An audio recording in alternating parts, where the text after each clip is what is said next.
Salut à tous! Dans la dernière vidéo, on a vu que la cryptographie symétrique avait une limitation fondamentale. Il faut que les deux parties qui communiquent s'échangent à l'avance une clé en secret. Alors dans cette vidéo, on va voir comment la cryptographie asymétrique peut résoudre ce problème.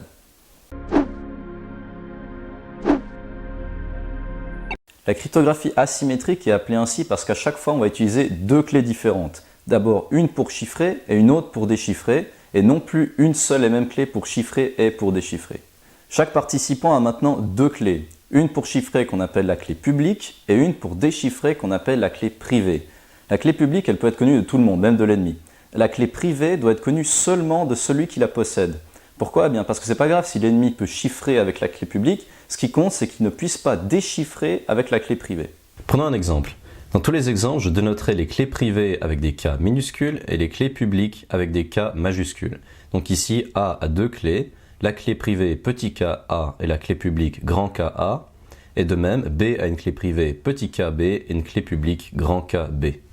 Si A veut envoyer un message à B, il commence par lui demander sa clé publique. B lui répond avec grand K B, l'adversaire aussi prend connaissance de grand K B. A va maintenant chiffrer le plaintext M avec grand K B pour obtenir le ciphertext C. Ici la fonction E avec grand K B en indice veut dire qu'on encrypte avec la clé publique de B. A peut maintenant envoyer C. L'adversaire ne peut pas déchiffrer C car il ne connaît que la clé publique de B et pas sa clé privée. B reçoit C et déchiffre avec petit k B pour retrouver M. Ici, la fonction D avec petit k B en indice veut dire qu'on décrypte C avec la clé privée de B. Si maintenant B veut envoyer un message à A, le déroulement est le même. Il demande sa clé publique à A, qui la lui envoie. Il chiffre M avec grand K A, envoie C et A déchiffre C avec petit k A.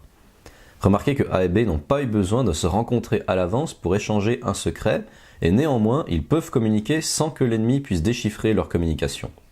Alors que sont ces clés? Ce sont des très grands nombres, en général entre 2048 et 4096 bits, qui ont certaines propriétés mathématiques. La première, c'est que quand A chiffre avec sa clé publique, on ne peut déchiffrer le message que avec la clé privée de A et non pas avec la clé privée de B. Et une deuxième propriété, c'est qu'on ne peut pas retrouver la clé privée à partir de la clé publique.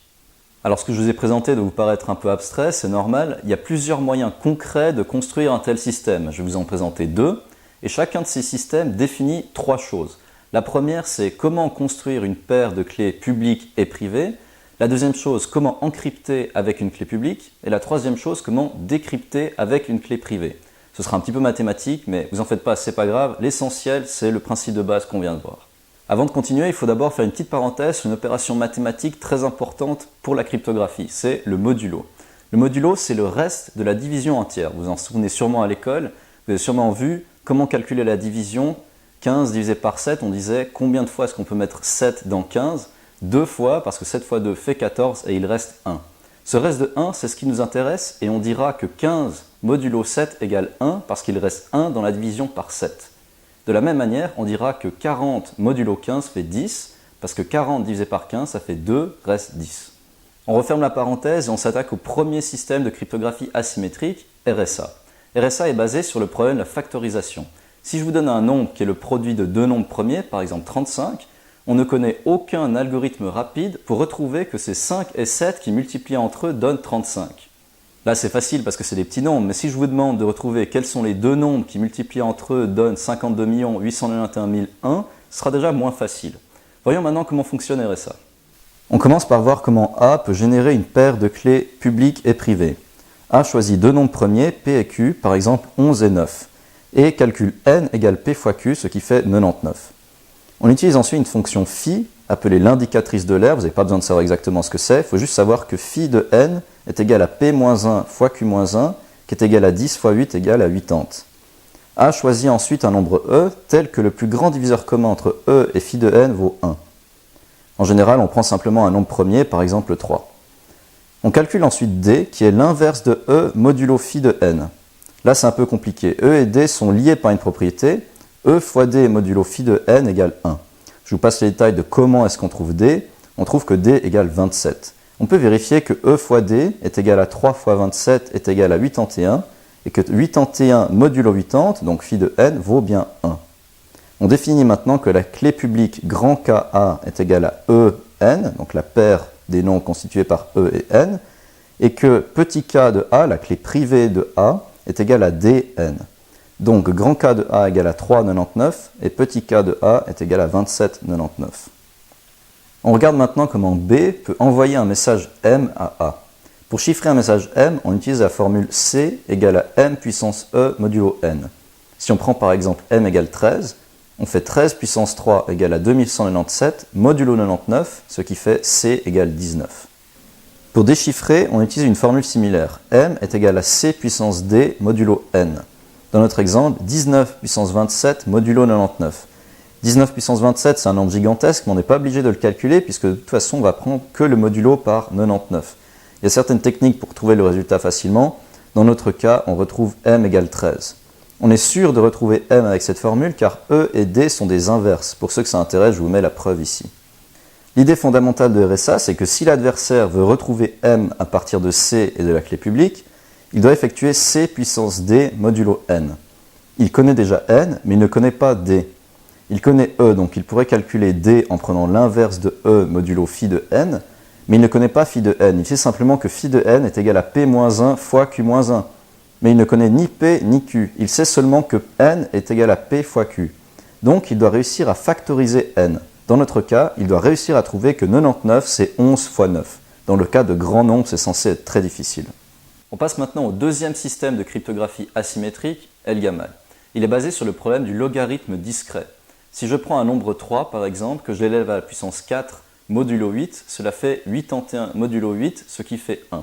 Mais si maintenant je prends un nombre x et que je dis j'élève 3 à la puissance x modulo 8 et ça fait 1, on ne connaît aucune technique rapide pour retrouver que x égale 4. Alors pour des petits nombres, ça peut vous paraître facile, mais si je vous demande de retrouver y tel que 171 puissance y modulo 409 égale 534, ce sera tout de suite moins facile. El-Gamal est basé sur un système qu'on appelle l'échange de clés Diffie-Hellman qui permettent que A et B s'échangent une valeur. On va voir maintenant comment ça marche. A et B connaissent un nombre public G, par exemple 4, qu'on appelle le générateur, et un autre nombre public N qui vaut 10 par exemple. Tout le monde connaît G et N à l'avance.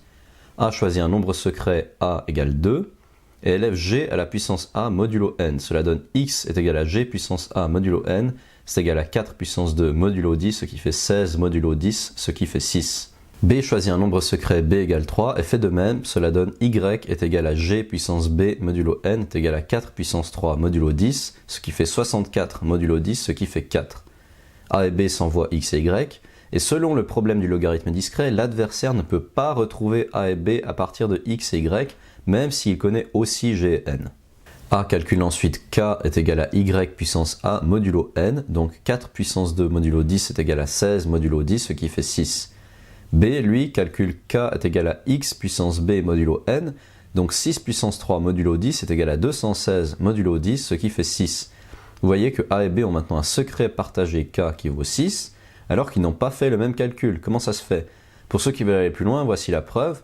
A a calculé Y puissance A et Y vaut G puissance B. Donc A a calculé G puissance B puissance A, ce qui fait G puissance AB. Et B a calculé X puissance B, et X vaut G puissance A. Donc B a calculé G puissance A puissance B, ce qui fait G puissance AB, exactement la même chose que A. El-Gamal utilise l'échange de clés de Diffie-Hellman pour chiffrer et déchiffrer des messages. A choisit un nombre comme clé privée, petit ka, et calcule la clé publique grand Ka est égale à G puissance petit ka modulo n, où G et n sont des paramètres publics.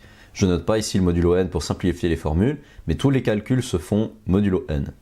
Pour chiffrer un message M, B demande sa clé publique à A, et doit d'abord appliquer une fonction pour obtenir un autre message M' est égal à G puissance M.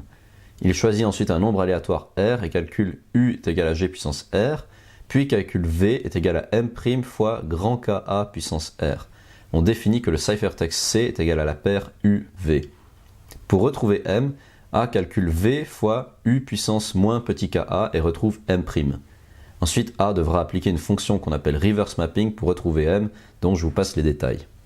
Cette dernière partie doit vous paraître un peu obscure. Que vient faire ce nombre aléatoire R? Que représentent U et V? Mais en réalité, il y a beaucoup d'autres choses que je n'ai pas expliquées. Comment choisir le générateur G, les nombres A et B? Qu'est-ce que c'est que cette fonction de reverse mapping? Et pour RSA, quel est ce nombre D qu'on calcule à partir de E? Et quelle est cette fonction phi qu'on appelle l'indicatrice d'Euler? Et pour les deux systèmes, comment prouver qu'ils correspondent bien au problème de factorisation et du logarithme discret, pourquoi on a choisi ces formules et pas d'autres. Pour répondre à tout ça, il faut pas mal de maths, donc j'en parlerai pas ici, mais il y aura sûrement des vidéos compléments pour ceux que ça intéresse. On a vu que RSA reposait entièrement sur le problème de la factorisation et que Elgamal repose entièrement sur le problème du logarithme discret. Donc ça veut dire que si jamais quelqu'un, peut-être l'un d'entre vous, arrive à trouver une technique rapide pour factoriser n'importe quel nombre, ou pour trouver le logarithme discret de n'importe quel nombre, eh bien RSA ou Elgamal s'effondrent complètement. Et toutes les communications sur Internet que vous utilisez tous les jours reposent sur ces deux problèmes mathématiques qu'on suppose difficiles, mais en réalité on n'en sait rien. On sait même qu'avec un ordinateur quantique, il est facile de factoriser n'importe quel nombre et donc de casser RSA. Mais pour l'instant, ces ordinateurs quantiques sont à l'état de prototype, c'est juste théorique, mais quand même, ça reste une menace future et c'est pourquoi les cryptographes travaillent sur des systèmes de cryptographie asymétrique qui reposeraient sur d'autres problèmes supposés difficiles, même avec des ordinateurs quantiques. On appelle ça de la cryptographie post-quantique. Mais admettons que ces deux problèmes mathématiques soient vraiment impossibles à résoudre et que les ordinateurs quantiques ne deviennent jamais une menace réelle. Est-ce que notre système est vraiment sécurisé? Admettons que B accepte de faire des paiements pour A et uniquement pour A. A envoie un message à B qui dit « Je suis A, verse 10 francs sur le compte CA » où CA est le compte bancaire de A. A chiffre M avec la clé publique de B et l'envoie. L'ennemi ne peut pas le lire. B déchiffre avec sa clé privée et effectue le paiement. Mais l'ennemi peut forger un autre message M2 qui dit « Je suis A, verse 1000 francs sur le compte CE » où CE est le compte de l'ennemi. Il le chiffre avec la clé publique de B et envoie C2. B déchiffre C2 avec sa clé privée et effectue le paiement. Donc notre système n'est pas sécurisé parce que même s'il garantit la confidentialité, c'est-à-dire que l'adversaire ne peut pas lire les messages, il ne garantit pas l'authenticité, c'est-à-dire que B ne vérifie pas qu'un message qui dit « Je suis A » provient réellement de A. Donc dès la prochaine vidéo, on va parler d'authenticité. On commencera par la technique la plus simple, la plus ancienne et la plus intuitive, les mots de passe. On verra comment les sécuriser et comment les craquer. À bientôt.